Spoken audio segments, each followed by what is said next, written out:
Hello everyone, আমি আবারও চলে এসেছি একটা নতুন ভিডিও নিয়ে। তো আজকে আমার সকালের ব্রেকফাস্টে ছিল চাউমিন আর শসা নিয়ে নিয়েছি তার সাথে। তারপর খেয়ে নিলাম এই চকলেটটা। এটা তো সবাই চেনো, ছোটোবেলায় আমরা প্রচুর খেয়েছি চকলেটটা। তারপর একদম ডাইরেক্ট চলে যাচ্ছি দুপুরের মেনুতে। দুপুরে ছিল সাদা ভাত, তার সাথে এখানে ঢ্যাঁড়স আলুর তরকারি, আর এটা হচ্ছে মাছের মুড়ো ছিল প্লাস একটা পিস ছিল, আর এখানে ছিল ঘন মুসুরির ডাল, আর এটা হচ্ছে চাটনি, আমের চাটনি। তারপর সন্ধ্যেবেলা খেয়ে নিলাম চা। আমি বানাচ্ছিলাম চাটা, তাই একটু ভিডিও করলাম। এই শীতের দিনে তো একটু চা না খেলে চলে না, আর তাছাড়া আমি সারা বছরই চাটা খেতে থাকি।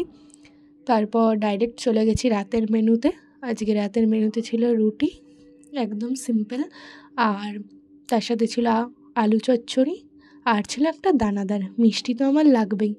So guys, tata.